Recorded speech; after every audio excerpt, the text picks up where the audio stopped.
Give me love, love, love, love. Baby, give me love. She give me love, love, love, love. We're talking about sex killers this morning, and how to bring sexy back into your relationships.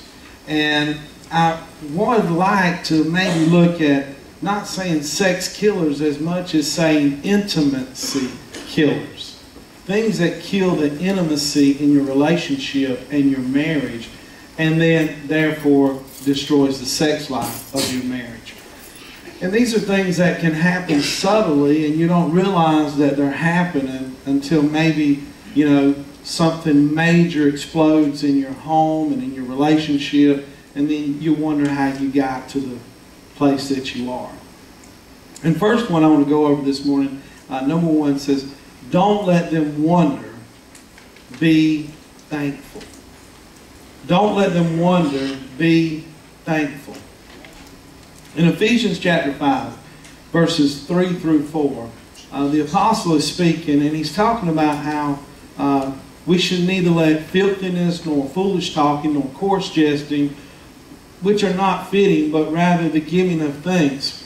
He also says that we shouldn't, in these verses, let fornication be named among us, things that are not fitting for Christians, that those kinds of things shouldn't even be mentioned in the church. And for you that don't know, that's sex outside of marriage. Fornication and sexual things taking place outside of marriage shouldn't even be named among us in the church. We shouldn't even be talking about those kinds of things. They shouldn't be an issue or a topic for us to go over. We should have moved past those things. But it's amazing that he relates sex and filthiness and foolish talking and coarse jesting and things that are not fitting. He relates that with giving thanks. He says, don't do these, but rather give thanks.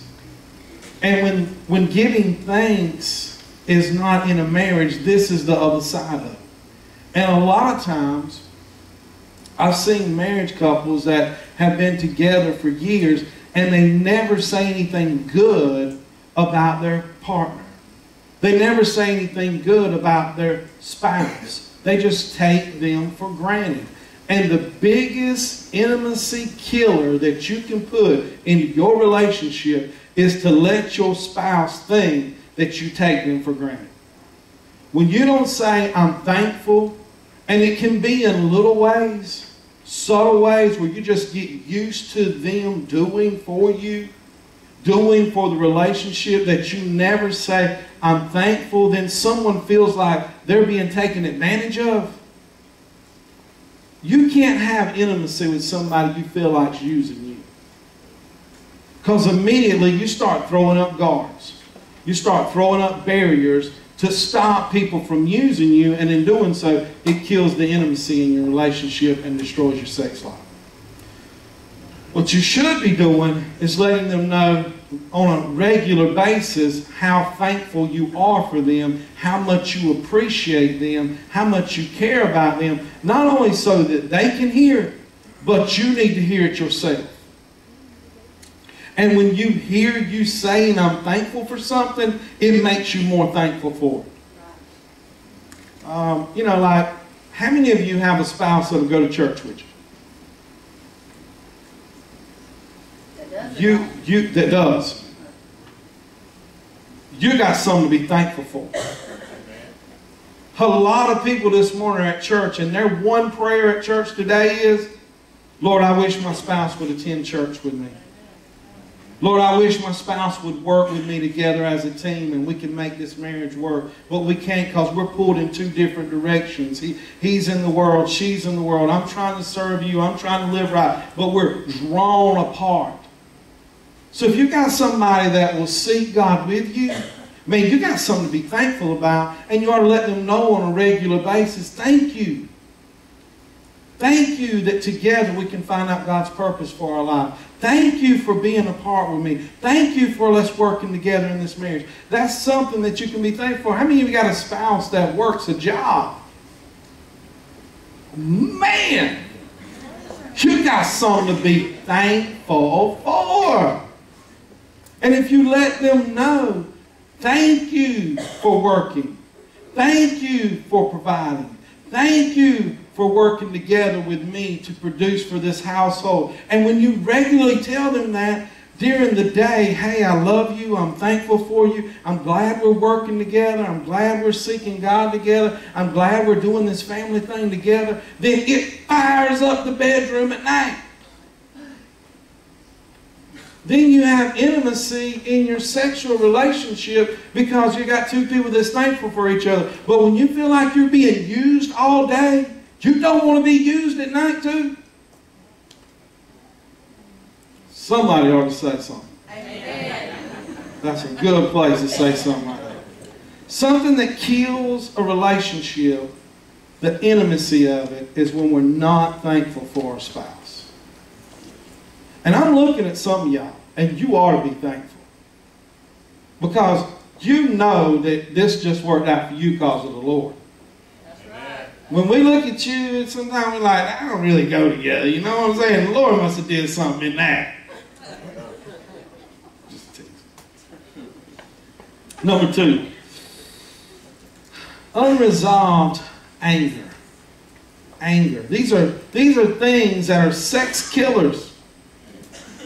Ephesians says, be angry and do not sin.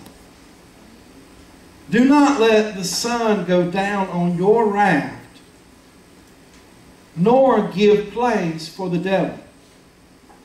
When you and your spouse have unresolved anger towards each other, you may think you can live with that, but you really can't.